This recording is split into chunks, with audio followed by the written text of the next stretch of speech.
कोटे, सुख नवे श्रीरामाचे कोटे, बुद्धी कोटे हनुमंता.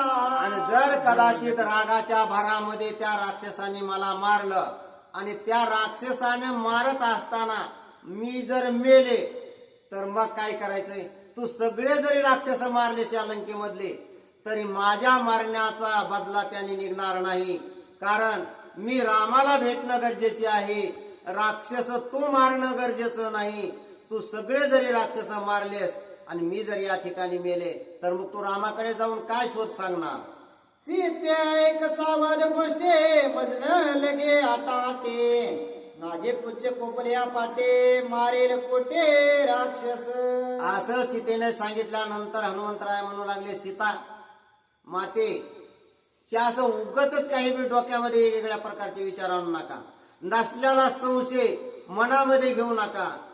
जे मन चित्ती ते वैरी नाही चित्ती, तसं तुम्ही मनामध्ये कसल्याच शंका कुशंका घेऊ नका.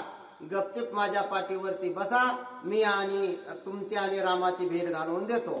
तुझ मी राखीन राही स्वस्त, माझे पुच्छ प्रतापवंत, करील राक्षसांचा घात अर्बुदात जरी आले. माते, असे कसल्याही प्रकारचे विचार डोक्यामध्ये आणूच नका. राक्षस येतील, हनुमंता बरोबर युद्ध करतील, मी पाठीवरूनच निष्ठून पडन, त्या युद्धामध्ये मी तगस धरणार नाही. असला विचार अजिबात तुम्ही करू नका. अहो, मी तुम्हाला असं घट्ट पकडून धरीन आणि किती राक्षस आले तरी मला हाताने युद्ध करायची गरज नाही. एकटी शेपटीच त्यांच्या बरोबर युद्ध करण्यासाठी पुरेशी आहे. सीता म्हणे तो अल्प मारुते, पुच्छ तव तुझे किती, केवे राक्षसा लावेल ख्याते, सत्यत्व चित्ते माने ना. त्यावेळी सीता माता म्हणू लागल्या की हनुमंता, अरे तू एवढी उडूसा, तुझी 1.5 हात शेपटी आणि एवढ्या मोठ्या या राक्षसाला शेपटीनं कसं मारशील? सीते मनसी वाळणार किती, काय पुच्चाची शक्ती, पाये माझे स्वरूप सीते, म्हणून मारुते वाढला.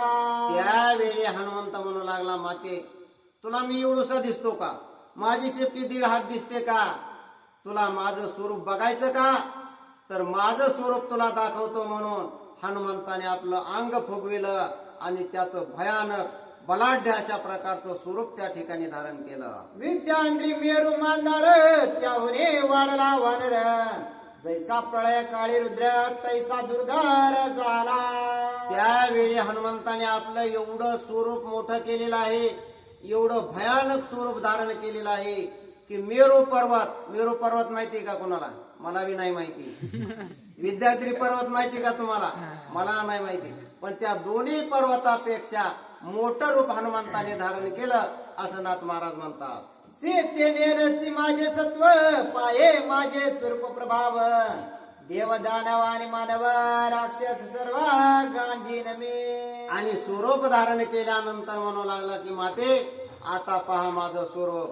या स्वरूपामध्ये 33 कोटी देव असणारे, सर्व दानव, सर्व असणारे मानव आणि या लंकेमध्ये असणारे राजा रावणाचे राक्षस जरी एकाच वेळी माझ्या बरोबर युद्ध करण्यास आले तरी एकट्या शेपटीने मी त्यांचा प्रतिकार करीन आणि सर्वांना एकट्या शेपटीने ठार करीन. एवढी शक्ती या माझ्या शेपटीमध्ये आहे.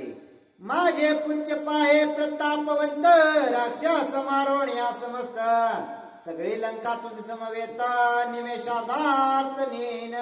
सीतामाते, या शेपटीनं मी राक्षस मारेल याच्यामध्ये नवल नाही. ही आखी त्रिकुटामध्ये असणारी लंका या शेपटीमध्ये राक्षसासहित बांधून, जिवंत राक्षसासहित, लंकेसहित, राजा रावणासहित मी रामाच्या समोर नेऊ शकतो. एवढं माझ्या शेपटीमध्ये बळ आहे, एवढी माझ्या शेपटीची शक्ती आहे. विकल्प सांडोनिया पोटे, सीते पैसे माझे पृष्ठे, कर्ण श्रीरामास भेटे, सुख संतुष्टे स्वानंदे. माते, आता हे माझं स्वरूप पाहिलंच ना, या स्वरूपानं काय काय करीन हे सुद्धा सांगितलेलं ऐकलंच ना, तर आता मनामध्ये कसल्याच प्रकारच्या शंका आणि कुशंका आणू नकोस. कसल्याच प्रकारचे वाईट विचार मनामध्ये येऊ देऊ नकोस. आता निवांतपणे आणि निश्चिंतपणे माझ्या पाठीवरती बैस. मी आत्ताच्या आत्ता तुझ्या आणि रामाची भेट घडवून आणतो.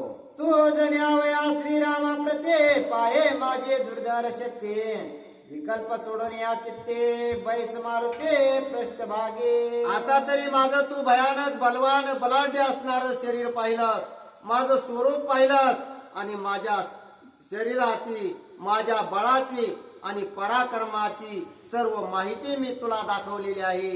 आता तू सगळा मनामधला संशय सोड आणि माझ्या पाठीवरती निश्चिंतपणाने बैस. दुर्धर दे कोणी मारुते देव दानव चळी कापते. निधडे निशंक सीतासते अणवादते स्वधर्म. अशा प्रकारचं माझं स्वरूप देवानी, दानवांनी, राक्षसांनी सगळ्यांनी जरी पाहिलं आणि सगळे जरी माझ्या समोर उभा राहिले तरी नुसत्या स्वरूपाचा धाक घेऊन मरतील. एवढं माझं बळ, एवढी माझी शक्ती मी तुला सांगितलेली आहे.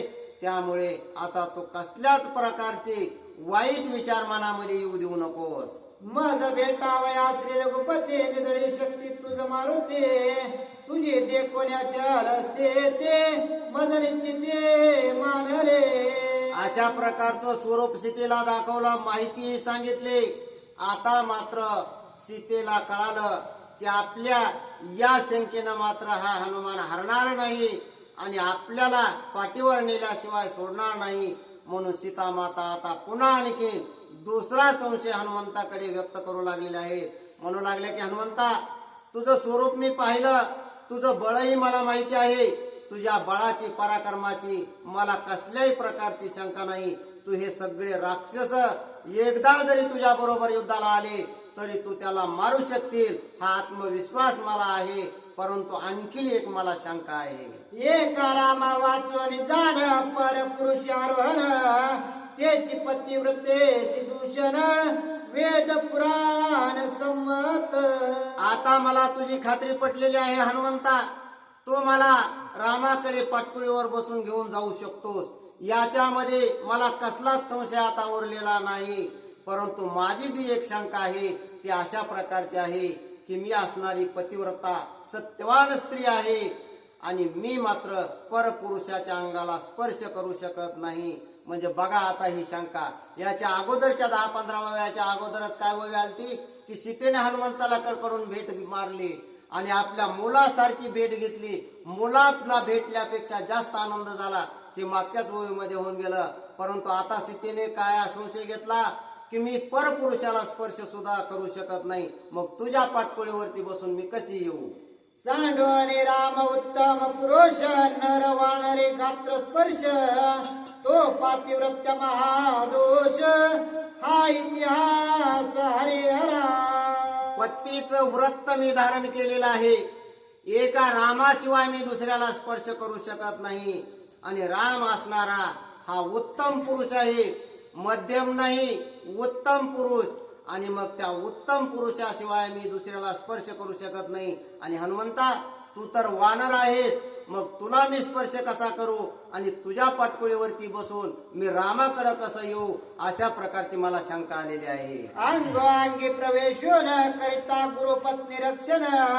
त्याची विदुषी दूषण झाला संपूर्ण प्रायश्चित्त. अरे हनुमंता, मी जर तुझ्या पाटकुळीवरती बसले आणि आले तर माझं पतिव्रत्य पण तर गेलंच. मला तर लोक नाव ठेवणारच. मला एक सुद्धा कुणी बोलल्याशिवाय, नाव ठेवल्याशिवाय सोडणार नाही. परंतु तुझी काय गत होईल. अरे तुला तरी कोण चांगलं म्हणतील. लोक म्हणतात की गुरुपत्नी म्हणजे आपल्या माते समान आहे. आणि जर मी तुझे राम स्वामी असतील तर मी तुझ्या स्वामीची पत्नी आहे. तुझे राम गुरु असतील तर मी तुझ्या गुरुची पत्नी आहे. म्हणजे मी तुझी माता आहे. आणि मातेला जर तू स्पर्श केलास तर तूही भ्रष्ट होशील आणि मीही भ्रष्ट होईल. मग लोक तुलाही नावं ठेवतील आणि मलाही नावं ठेवतील. त्यामुळं मी तुझ्या पाठीवरती बसून येऊ शकत नाही. तैसेची मज खांदी वाहता दोषी होशील हनुमंता. मी तव नयेगा सर्वता दोईंचे माता महादोष. अरे मला काही या रावणापासून सुटून येऊ वाटत नाही का. उलट मी तर पटकन तुझ्या खांद्यावर बसून म्हणायला पाहिजे होतं, चल मला रामाकडे घेऊन जा. परंतु हा जो धर्म आहे हा धर्म आपला दोघाचाही नाहीसा होईल. तूही धर्मभ्रष्ट होशील आणि मीही धर्मभ्रष्ट होईल. मग जर अशा स्थितीमध्ये रामाकडे आपण गेलो तर राम माझाही स्वीकार करणार नाहीत आणि तुझा सुद्धा स्वीकारणार नाहीत. दोघही आपण धर्मभ्रष्ट हो, त्यापेक्षा मी तुझ्या पाठपोळीवरती बसत नाही आणि तुझ्या बरोबर येऊ शकत नाही. परपुरुष अनुसरून एकाकी गमन करिता दोघा हे दूषण सत्य जाण हनुमंता. अरे मी पतिव्रता असताना, पतीचं व्रत धारण केलेलं असताना मी परपुरुषाबरोबर सहगमन कसं करू? म्हणजे तू एक पर आहेस, तुझ्या बरोबर जर मी तुझ्या पाठपोळीवरती बसून आले तर मी भ्रष्ट होईल आणि मग अशा भ्रष्ट स्त्रीचा स्वीकार राम करणार नाहीत. तुला सुद्धा लोक भ्रष्ट समजतील आणि तुला सुद्धा राम थारा देणार नाही. ऐसे जानकी बोलता हसो आले हनुमंता. मज श्रीरामाची अति आप्तता समूळ कथा अवधारे. त्यावेळी हनुमंताला हसू आलं. कशामुळे हसू आलं? त्या अगोदर भेट घेतली आणि तूच माझा माय, तूच माझा बाप, तूच माझं सगळं, तूच मला रामाशिवाय तुझ्याशिवाय कोणी भेट घालवून देऊ शकत नाही असं म्हणणारी सीता मात्र आता हनुमंताला परपुरुष म्हणू लागलेली आहे, परका समजू लागलेली आहे. म्हणून हनुमंताला हसू आलं आणि हसून हनुमंत काय विचारतात ते ऐका. म्या अंजने सपुसली गोष्टे माझा स्वामी कोणता सृष्टे. ते म्हणे सगर्भ कासोटे देखे जो दृष्टे तो स्वामी. हनुमंत हसल्यानंतर सीतेने विचारलं, हनुमंता का हसलास? त्यावेळी हनुमंत सांगू लागले की मला तुम्ही पर म्हणता, परंतु माझी आणि रामाची किती आप्तता आहे, मी रामाचा किती जवळचा आहे, आमच्या दोघांमध्ये किती आत्मीयता आहे, हे तुला मी कथा सांगतो, ती कथा तू ऐक. असं म्हणून हनुमंतराय कथा सांगू लागलेले आहेत की माते, मी एकदा लहान असताना असंच माझ्या आई जवळ म्हणजे अंजनी जवळ बसलो आणि बसलेलो असताना मी सहज अंजनी मातेला प्रश्न विचारला. काय विचारला? श्रीराम निजला तर तळवटे मज बैसता वृक्ष संपुटे. सगर्भ ब्रह्मचर्य कासोटे देखे दृष्टे श्रीराम. अंजनी मातेला हनुमंताने प्रश्न विचारला होता की माते, मला गुरु करायचा जर झाला तर मी कसा गुरु करावा आणि कोणत्या गुरुला मी शरण जाऊ आणि गुरु मंत्र मी कोणाकडून घेऊ? त्यावेळी अंजनी मातेने मला कथा सांगितली होती. ती कथा हनुमंताने त्या ठिकाणी सीतेला सांगितली की अंजनी माता त्यावेळेस म्हणल्या होत्या की ज्या वेळेस तू एखाद्या झाडावरती बसशील आणि त्या ठिकाणी प्रभू रामचंद्र येतील आणि ते जर का तुझी जन्मताच असणारी जी ब्रह्मचर्याची लंगोटी आहे ती लंगोटी ओळखतील, ते गुरु तो करायचेस आणि तेच खरे तुझे स्वामी असतील. राम सांगे सौमित्राचे गर्भे ब्रह्मचर्य वानरासे. सगर्भ कोपे न पाहे असे आश्चर्य असे सांगत. माझ्या आईशिवाय अंजनी मातेशिवाय कोणालाही माहिती नाही की ही जी माझी लंगोटी आहे, ही जी माझ्या अंगावरती असणारी चड्डी आहे, ही जन्मताच मला आलेली आहे. ही माझ्या आईशिवाय दुसऱ्या कोणालाही माहिती नाही. ती असणारी ब्रह्मचर्याची जी लंगोटी आहे, कासोटी आहे, ती फक्त प्रभू रामचंद्राने ओळखलेली आहे. म्हणजे त्यांची आणि माझी इतकी आत्मीयता आहे की जे आईला माहित आहे तेच त्यांना माहित आहे. म्हणजे आई इतकेच ते माझे आप्त आणि जवळचे आहेत. ऐकून श्रीरामाचे वचन माझे टाळे हे लक्षण. दोघे मनुष्य हीन दिन स्वामी तया ते केवी मानो. आणि अशा प्रकारे माझ्या आईनं सांगितलेली घटना प्रत्यक्ष माझ्या जीवनामध्ये घडून आली. म्हणजे जसं माझ्या आईनं सांगितलं होतं की तुझी जे कोणी ब्रह्मचर्याची कासोटी ओळखतील ते तुझे गुरु असतील, ती कसोटी प्रभू रामचंद्र उतरलेले आहेत. माझी ब्रह्मचर्याची कसोटी त्यांनी ओळखलेली आहे. ते जरी हीन असले, दीन असले, सामान्य मनुष्य रूपी जरी दिसत असले तरी मी त्यांना सामान्य म्हणू शकत नाही. आणि त्यांची आणि माझी आत्मीयता इतकी आहे की माझ्या आई इतकंच त्यांना माझी माहिती आहे. म्हणजे मुलाची माहिती सगळ्यात जास्त कोणाला असते? आईला. तर आई इतकीच माहिती प्रभू रामचंद्राला आहे. इतके आम्ही आप्त आणि जवळचे किंवा एकरूप आहोत. एवढे आम्ही एकरूप असताना माते तू मला परका कसा म्हणू शकतेस? सेवक सबळ स्वामी निर्मळ, तो स्वामीच सकळ विकळ. पहावया श्रीरामाचे बळ, रण कल्लोळ म्या केला. गुरु कसा करावा, गुरु कसाही करू नये. म्हणतात ना, मारका गुरु रडका च्याला, दोन नरक में ठलम ठेला. म्हणजे मारका बी गुरु नसावा आणि रडका बी च्याला नसावा. गुरु कसा असावा, सगळ्या गोष्टीने सक्षम अशा प्रकारचा असावा. आणि गुरु करताना सुद्धा त्याची परीक्षा केली पाहिजे. त्या परीक्षेमध्ये उतरला तरच गुरु केला पाहिजे, असं मी एक जणाकडून ऐकलं होतं. असं हनुमंतराय सीतामातेला म्हणतात. असं मी ऐकलं होतं. आणि मग ज्यावेळी रामाची आणि माझी त्या असणाऱ्या ऋषमुख पर्वतावरती भेट झाली, त्यावेळी राम लक्ष्मणाच्या मांडीवरती मुंडकं ठेवून झोपलेले होते. मी झाडावरती होतो आणि त्यांनी माझी लंगोटी ओळखली याची खात्री मला आली. तरी सुद्धा लोकांचं मी ऐकलं होतं की परीक्षा घेतल्याशिवाय विश्वास ठेवू नये, म्हणून ओळखलेलं असताना सुद्धा मी रामाची परीक्षा घेण्याचं ठरवलं. वृक्ष सांडिले शतानुशता, निर्वाणी सोडिले पंचपर्वत. निद्रान सांडोने श्री रघुनाथ, वृक्ष पर्वत छेदिले. मला हे असणारे गुरु करायचेत, स्वामी करायचेत असं माझ्या आईनं सांगितलं. परंतु तो गुरुही भक्कम आणि सक्षम असावा, म्हणून परीक्षा घेतली पाहिजे. म्हणून मी त्याच वेळी जरी मला राम आणि लक्ष्मण सामान्य माणसं दिसत असले तरी त्यांची परीक्षा घ्यायची. म्हणून मी हजारो झाडं उपटिले आणि एकामागून एक त्या झोपलेल्या रामाच्या अंगावरती फेकले. श्रीराम कृपाळू पैपुरा, वानेन मारो निवाणरा. बाण पिसारे सोडिला वारा, जांभरा उडविले. त्या रामाने काय केलं? राम हे कृपाळू आहेत, उदार आहेत आणि दयाळू आहेत. मी एका मागून एक हजारो झाडं उपटायचो आणि रामाला मारण्यासाठी रामावरती फेकायचो. राम झोपलेल्या जागचे हल्ले सुद्धा नाहीत. ते माझ्याकडे वर पाहत होते. झोपल्या झोपल्याच त्यांनी हातामध्ये धनुष्य घेतला आणि त्या धनुष्यावरती बाण लावून येणार प्रत्येक झाड तर बाजूला फेकलंच, परंतु मला त्यांनी बाणाचा धक्का सुद्धा लागू दिला नाही. एवढे कृपाळू, उदार आणि दयाळू असणारे प्रभू रामचंद्र हे मला स्वामी आणि गुरु करण्यासाठी योग्य आहेत. अशा प्रकारची परीक्षा मी घेऊन पाहिली. बाण पिच्चाचे झडाडे, हात पाय झाले देवडे. दात विचकिले म्या माकडे, उगवी वेडे निज पुच्चा. रामाने सुद्धा माझी परीक्षा घ्यायचं ठरवलं आणि मला बाण न मारता बाणाच्या वाऱ्यानंच मला नुसता धक्का दिला. त्या धक्कानं मी उंच आकाशामध्ये उडालो आणि उडाल्यानंतर उंच गेल्यामुळं माझे डोळे गरगरा फिरायला लागले, दात इचकिले, हातपाय वाकडे झाले आणि तोंडामधून माझ्या फेस येऊ लागला.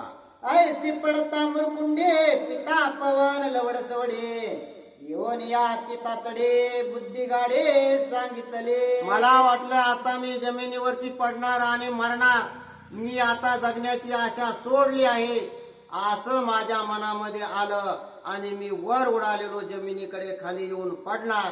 तेवढ्यामध्ये माझे पिता असणारे वायुदेव त्या ठिकाणी आले आणि जमिनीवर पडत असताना मला त्यांनी दोन्ही हातामध्ये झेललं. श्रीराम परमात्मा परिपूर्ण, त्याचे पाहता अंगवन. तुझा तात्काळ जाईल प्राण, श्रीरामार्पण देह करे. आणि मग माझ्या वडिलांनी वायुदेवाने मला जवळ घेतलं, डोक्यावरून हात फिरवला, तोंडावरून हात फिरवला आणि सांगितलं की बाळा, हे दिसणारे माणसं सामान्य नाहीत. हे सामान्य समजून तो त्यांच्या नादी लागला, फार मोठी चूक केलीस. अरे ते असणारे या जगाचे मालक भगवान परमात्मा श्रीहरी विष्णूचा अवतार पुरुषोत्तम असणारे राम आहे. त्यांच्या बरोबर तू हे केलेलं वर्तन चुकीचं आहे. तू काय कर, त्यांची माफी माग आणि आजन्म त्यांचा दास म्हणून राहण्याचं त्यांना मान्य कर. रामाज्ञे विकावे जीवित्व, श्रीराम सेवे सिद्ध विकृत. श्रीरामासवे नित्य तृप्त, द्वंद्व निर्मुक्त तू होसे. हनुमंता, तुझा एक क्षण सुद्धा राम कार्याशिवाय वायाला जाऊ नये. श्वास घेतानाही राम आणि श्वास सोडतानाही राम, म्हणजे श्वास सुद्धा तुझा रामाशिवाय व्यर्थ जाऊ नये. तुझा हा असणारा देह राम कार्याला, तुझा श्वास असताना राम नाम स्मरणाला गेला पाहिजे. राम नामाशिवाय गत्यंतर नाही आणि राम कार्याशिवाय मनाला स्थिरता नाही. म्हणून तुझं हे सर्वस्व रामाला अर्पण कर. रामाचा दास हो, रामाचा सेवक हो आणि आजन्म राम सेवक म्हणून तू जग. ऐकून पितयाचे वचन काया वाचा मने अनन्य शरण मस्तकी वंदोने श्रीरामचरण श्रीरामार्पण देह केला. आणि माझ्या वडिलाच्या सांगण्यावरून आणि मी घेतलेल्या रामाच्या परीक्षेवरून मी ठरवलं आणि जाऊन रामाच्या पायावरती डोकं ठेवलं, हात जोडून उभा राहिलो आणि सांगितलं की रामा आज जन्म मी तुमची सेवा करीन. राम ध्याने राम मने श्रीराम नित्य निधी ध्यासने राम काने राम नयने वस्ती वदने श्रीराम नामा. आणि त्याच वेळेस मी मनाने ठरवलं की रामाशिवाय एक क्षण सुद्धा वायाला जाऊ द्यायचा नाही. हे जे असणारे माझे अवयव आहेत हे सर्व अवयव मी राम कार्याला आणि राम नामाला लावीन. म्हणून त्यावेळेस पासून मुखाने राम, डोळ्याने सुद्धा मी राम पाहतो, कानाने सुद्धा राम हेच नाव ऐकतो आणि श्वास घेताना सुद्धा राम म्हणतो आणि सोडताना सुद्धा म्हणतो. म्हणजे माझे असणारे सर्व इंद्रिय ही मी रामाला अर्पण केलेली आहेत. श्रीरामासने शेने श्रीराम नित्य गमनागमने श्रीराम सुस्वाद भोजने जागृती स्वप्ने श्रीराम. आणि त्यावेळेस मी राम नामाचा वसा घेतला आणि प्रत्येक वेळी राम नामाचं अनुसरण केलं. जेवत असताना, घास घेत असताना राम, पाणी पित असताना राम, एवढंच काय जांभळे देत असताना राम, जांभळे देत असतानाच काय शिकताना सुद्धा राम. म्हणून आता शिकायला लागले की आपण म्हणतो राम म्हणा. एवढं सगळं करीत असताना राम म्हणणं शक्य आहे. श्वास घेताना सुद्धा राम म्हणणं शक्य आहे. परंतु झोपेमध्ये राम राम म्हणणं शक्य आहे का? तरी हनुमंतराय म्हणले झोपेमध्ये सुद्धा माझा श्वास चालू होता आणि त्या श्वासाबरोबर मी राम नामाचं स्मरण करत होतो. म्हणजे एक क्षण सुद्धा मी रामाशिवाय वाया घालवलेला नाही. ऐसा मी अनन्य श्रीराम भक्ते तुझा विकल्प परपुरुषार्थे सावध ऐकते हे अर्थे अतिगुयोक्ते सांगेन. माते एवढं मी सर्वस्व रामाला अर्पण केलेलं आहे. रामाशिवाय एक क्षण सुद्धा वायाला घालवलेला नाही. आणि त्या हनुमंताला माते तू परपुरुष म्हणतेस आणि तू मला मी रामाचा इतका आप्त असताना सुद्धा पर म्हणलीस. म्हणून मला तुझं हसू आलं. सीताने हसू का आलं हे विचारल्याचं उत्तर हनुमंताने दिलेलं आहे. प्रभू रामचंद्र भगवान की जय. ती शिक राहिले दादा.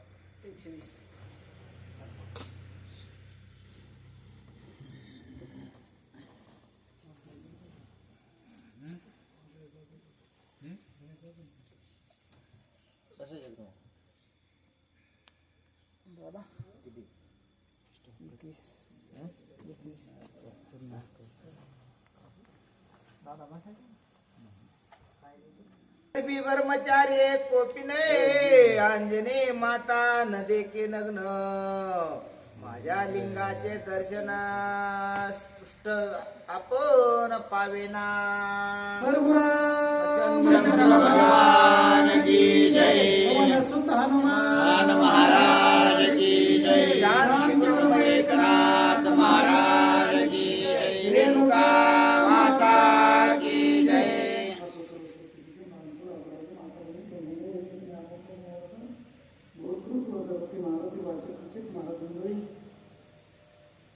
कथा फार गोड आहे, रम्य रामायण आहे, जीवनाचे याचा कमी करणारा रामायण आहे. आणि कथेचा प्रसंग असा आहे, पार्वतीराया स्वतः सीता मातेला सांगते, माते माझ्या जो जन्मताच लंगोड बरोबर आलेला आहे आणि माझ्या जे पूर्ण शरीराचं दर्शन अजून आईला सुद्धा माझ्या अंजनी मातेला घडलेलं नाहीये.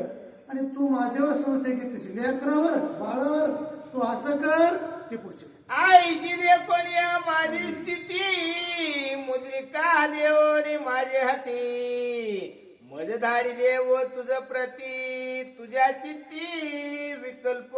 हे माते हनुमंतराय म्हणतात, अशी माझी स्थिती पाहून, अशी माझी परिस्थिती पाहून रामाने मला जवळच समजून त्यांच्या 10 अवताराची मुद्रिका माझ्या हातात दिली आणि तीच मुद्रिका मी तुझ्या समोर मांडली, तरी विकल्प असताना तुमच्या मनातला जात नाही. म्हणून संशय तोर आणि नाही पाप गोर, ही विनाशाची वागोर. श्रीरामे सांगितली खुने करविली वरकले परिधान, तुझ नेसता नये जाण श्रीरामे आपण नेसविली. एवढ्यावरच हनुमानजी थांबले नाहीये. ते म्हणले माते अजून एक खूण सांगू का? तुम्ही वनात निघाला, प्रभू रामचंद्राने असणारे वल्कले परिधान केले, लक्ष्मणाने वल्कले परिधान केले, पण तुम्ही ज्यावेळेस बरोबर निघाला तुम्हाला वल्कले परिधान करता येईना. म्हणून स्वतः प्रभू रामचंद्राने वल्कले तुम्हाला असणारे नेसविले. ही खून असणारी मला सांगितले रामाने, मी इतका जवळचा आहे. मग खूण सांगता हनुमंता, चित्ती चमत्कार लिहिता, विकल्प सांडोनी तत्वता, गुज एकांता अनुवादे. त्यावेळेला सासरा विकल्प गेला, संशय गेला मातेचा. कारण खरंच असणार हनुमंत रामाच्या जीवाचा आहे आणि हनुमंत सुद्धा राम सुद्धा हनुमंताच्या जीवाचे. हे कळून चुकलं, विकल्प गेला, संशय गेला आणि संशय गेल्यावर म्हणजे द्वैंदपणा गेला. आणि त्यावेळेस असणारा चमत्कार सीता काय म्हणू लागली, हे हनुमंत श्रीरामज्ञा वंद्या माशी, श्रीरामे काय सांगितले तुझ पाशी, त्वा नावे सीता शुद्धीशी किंवा सीतेशी आणावे. हे हनुमंत बाळा, राम आव्हान दोघ तुला आहे आणि मलाही असणारा वंद्य आहे. आपण दोघही रामाचे भक्त आहोत आणि याच्यासाठी फक्त मला एवढंच सांग, रामानं तुला सुधी आणायची सांगितली का रामाने असणारा सीतेला आणायचं सांगितलं? हे मला बाकीचं सोडून दे, फक्त एवढा मुख्य अर्थ सांग.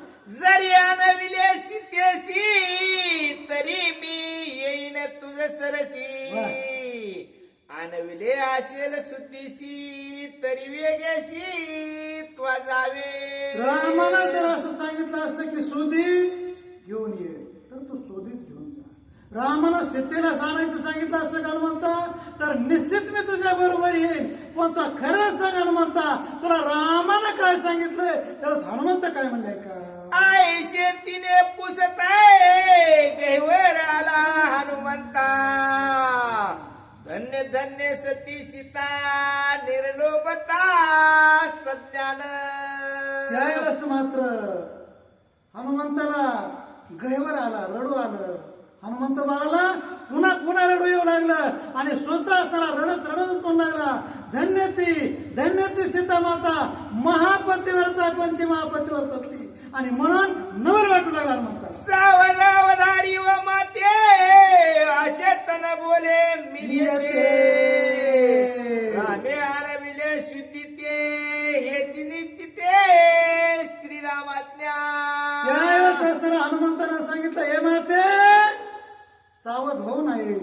मला फक्त रामाला एवढंच सांगितलंय की सीता सुधी आणि मूळ रामायण आधी एवढंच सांगितलंय, बाकीचं काही नाही सांगितलं. पुढे सीता म्हणे हनुमंता, विलंबन करावा सर्वता, शीघ्र जाऊन या आता, शुद्धी रघुनाथा सांगावी. साईसाहेब सीतेनं सांगितलं, हनुमंत चांगल्या कामाला उशीर नको. चांगल्या कामाला जर उशीर केला का अडथळा येईल. तू आता जसा आलास तसाच असताना परत जा आणि रामाची सीता रामाला कशी भेटल एवढा निरोप दे.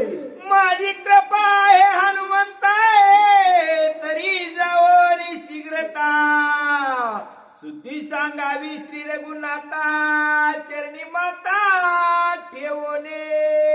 माझा कृपा आशीर्वाद असताना हनुमंता तुझ्या पाठीमागे, कृपा कटाक्ष न्याळलेले, कृपा दृष्टीने असताना हनुमंताला पाहिलं.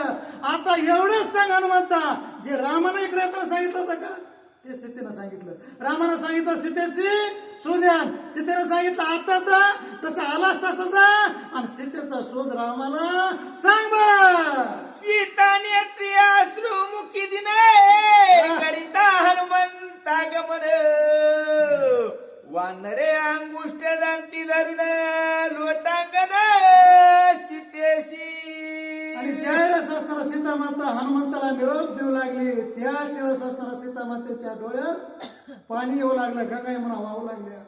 आणि त्याच वेळेस हनुमंताला सुद्धा बोटामध्ये बोट असताना तोंडात घातलं, गवत असताना कारण ते माकड होतं म्हणून असताना गवत सुद्धा असताना तोंडामध्ये थोडं घातलं आणि मनामध्ये असणारे खिन्न होऊ लागले, दुःखी होऊ लागले. सीतामाता इकडं, हनुमंत तिकडं, दुःखाचे पदर वगैरे फुटले. आई कोणी सीता करुणा वचन येणे हनुमंता आले स्फुरण शीघ्र देई आपली खुन आताची गमन मी करीतो. त्यावेळेस असणारा हनुमंताने हे दुःख अवस्था पाहिली आणि पाहिल्यावर मगाच्या वयचा टोकडा घालीन लोटांगण आता नुकलंय धरू तू आंधळ्या पटांगण नाही धरीत. आणि त्यावेळेस असणारा लोटांगण घातलं, पाया पडले आणि जे दुःख जाईल सुख येईल अशी परिस्थिती करील म्हणले. माते एवढंच करतो मी तिकून येताना एक खून आणली होती, तसेच एकूण सुद्धा जाताना काहीतरी मला खून दे. मुद्रिका देवानी जाणे निरोपे सांगितली पुन देवी जत्वादी कोणी भूषण मुख्य वचन मज सांगे. तिकून येताना परशुरामचंद्राने मला खून दिली, त्याच खुनाच्या जीवावर मला असताना तो दूत तुझं मानलं, रामाचा दूत मानलं, विश्वास असताना पटला. नाहीतर वान अगोदर रावणाला बसायचे आणि वान्य अजून असायला आलं हे कुणाच्या आला समस्या निर्माण झाला असता. पण त्या मुद्रिके मला तुझा समस्या गेला तसे असणारे काहीतरी खून मला दे आणि एखादा निरोप रामाला दे माते. वाणिज वस्त्रभूषणाशी सांडिले किसकिंदे वानरापाशी तेच दाखविता श्रीरामासी उक्षाबुक्षी स्पुंदत. आणि हे माते तुमच्या दुःखाचा प्रसंग तुमचा जेव्हा योग झाला दोघांचा सीतेचा आणि रामाचा वा असताना रावणानं तुझं अपहरण केलं, आकाश मार्गे असणारा ऋषिमुख पर्वतापासून किष्किंधेच्या पर्वतातून येऊ लागलात, 5 वानर तिथे बसलेले होते. त्यावेळेस असणारा तुम्ही जे अलंकार काढून टाकले का ते अलंकार आम्ही प्रभूला दाखविले माते. त्यावेळेस आमचे प्रभू असे हे भगवान माते असणारे आमचे रामचंद्र स्वतः ढसा उभ्या काही रडत होते, आम्ही डोळ्यानं पाहिले माते. आईशी तुझी अवस्था अतिशयशी श्री रघुनाथा नित्य स्मरती सीता सीता प्रियकांता पर्यंती. आणि असे आमचे रामचंद्र माते तुझे पती रात्र दिवस सीते असा अट्टहास रात्रंदिवस करतात. सत्यमाणी लंका गमन तैसे देई निज भूषण तैसेची सांगे मुख्य वचन श्रीराम पूर्ण सुखावे. रामानं सीतेचा शोध आणायचा सांगितलाय, शोध लागलाय. तसाच असताना काहीतरी विश्वासाचं एखादं वचन, विश्वासाची एखादी वस्तू महत्वाची असेल तर माते या क्षणाला आताचे आता माझ्या हातात दे आणि मला लवकर जाऊ दे. ऐशे हनुमंते सांगत आहे सुखे सुखा हो निशिता वेनिये मनी माता होता धाडी रघुनाथा खुनेशी. असं ज्यावेळेस असताना मारुतरायानं विनंती केल्याबरोबर माता सीता आहे ताबडतोब असताना आपल्या डोक्यामध्ये केसामध्ये येणीमध्ये एक मणी होता आणि तोच मणी असताना काढला हनुमंताच्या हातात दिला.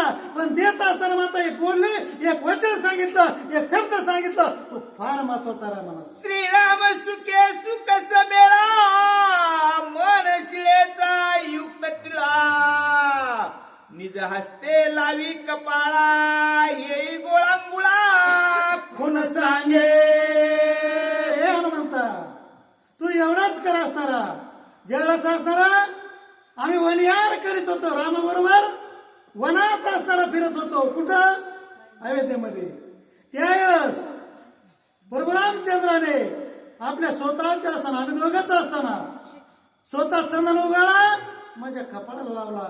ही एक खून आमची अंतर खून, दुसरे खून माझ्या एकांतीची उत्तरे कागावरी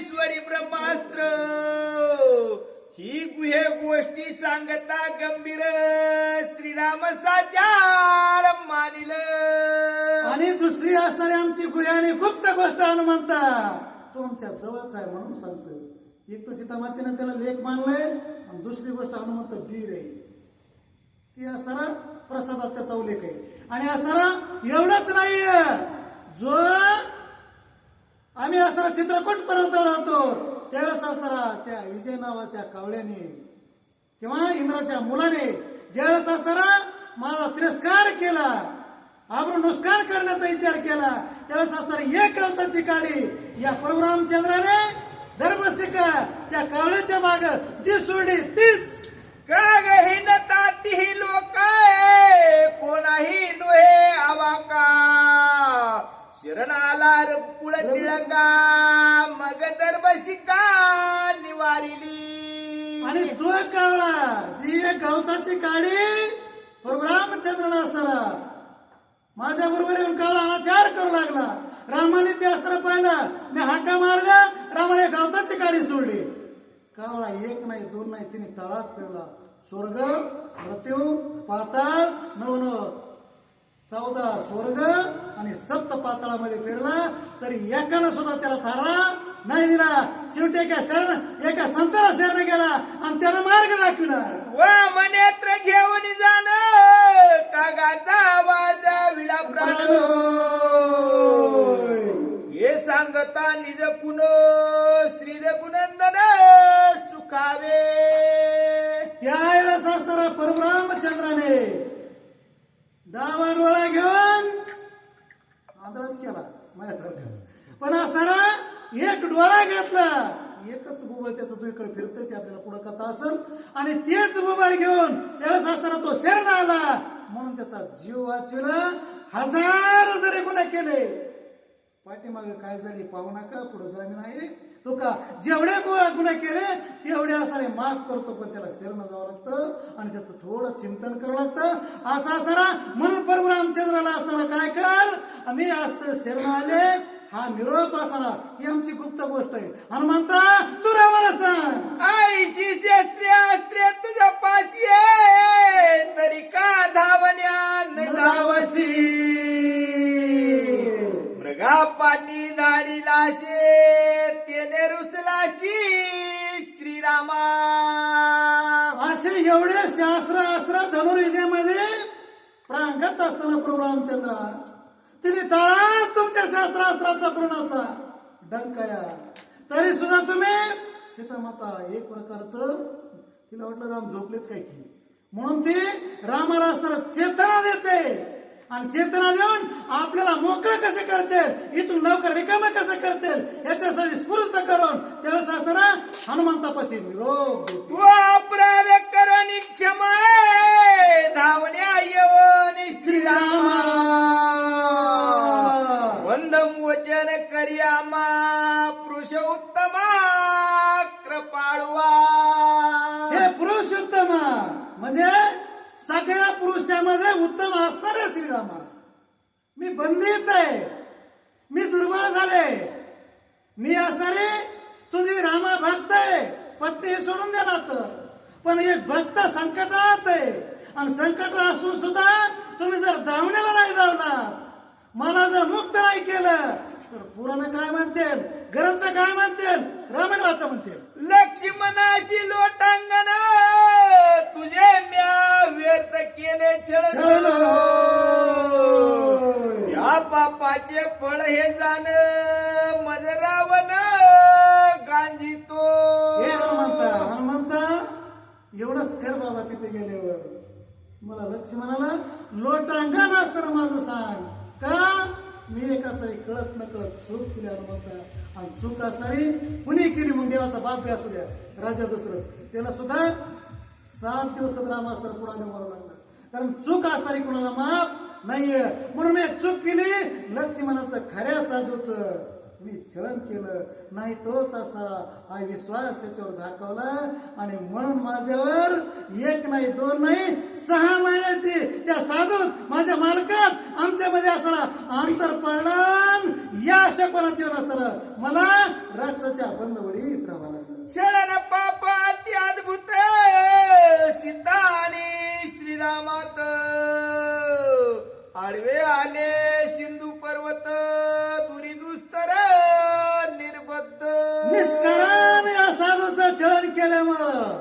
भला किसी का करणं शक्य होतं, बुरा किसी का मत करणं.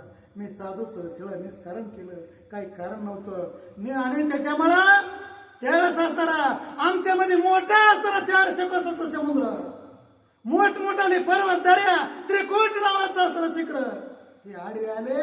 आणि त्याच्याच मला मी असताना राजा रावणाच्या बंदीखान्यात अशक वनात येऊन पडले. त्याच्याच मला अपहरण झालं. माझं जे तप होतं नाहीसे झालं, पुण्याचे पर्वत होते नाहीसे झाले.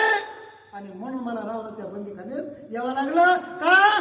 साधूचं असताना या ठिकाणी मी छळण केलं. म्हणून कोणत्याही साधूचं छळण करू नका. दिसायला साधू लहान असल, गरीब असल, पण त्याचा मालक एवढाही महान आहे, कारण विश्वाचा मालक आहे ते. म्हणून छळण पापाची हे ख्याती, पापिष्ट रावणाची हाती.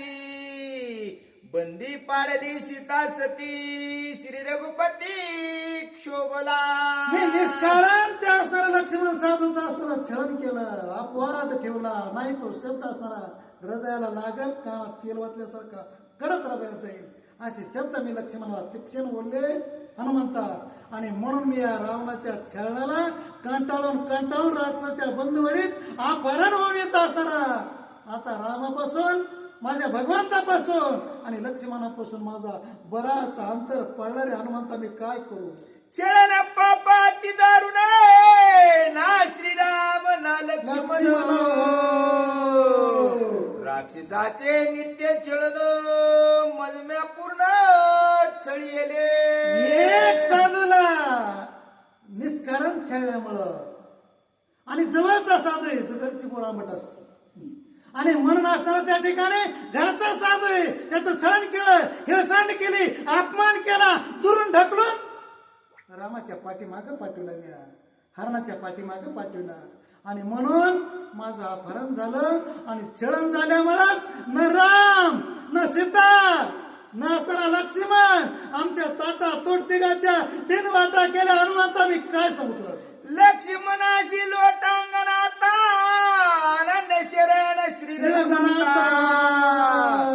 शुद्धी सांगता हनुमंता, अतिशीघ्रता पावावे. लक्ष्मणाला माझा साष्टांग लोटांगण आहे, प्रभू रामचंद्राला प्राणिपात आहे.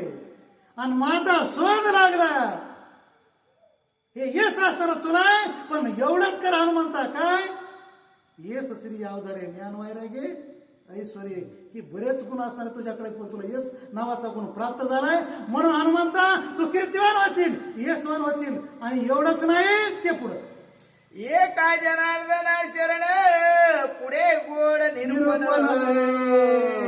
वानर वन विध्वंसन, करेन निर्दाळन राक्षसा. एकनाथ महाराज असताना स्वतःच्या गुरुला जनार्दन स्वामीला शरण जातात. आणि आता वन विध्वंसन असताना म्हणजे वानर काय करणार आहे. वानर हे माकडे म्हणजे हनुमंत आहे. आणि ते वानर चाळ उद्या करणार आहे. मला वाटलं झालंच काय किती, पण असताना ते उद्या असे आपल्या चाळ करणार आहे ज्याला काही खाऊ वाटत नाही, त्याच्या तोंडाला पाणी सुटत आणि कानाला गोड वाटत. ही कथा गोड आहे पण उद्याची आज येते. हे असताना स्वतःच्या गुरुला शरण जाऊन असताना नाथभाऊ म्हणतात, मी माझ्या गुरुदादा माऊलीला शरण जातो. काही हुकलं चुकलं असलं तरी असताना गुरु महाराज क्षमा करा, अपराध महाराज तुम्ही. स्वस्ती श्री भावार्थ रामायणे सुंदरकांडे एकाकार टीका सीता हनुमंत संवादम नाम 12 अध्याय. अध्याय गोडा पुंडलिका.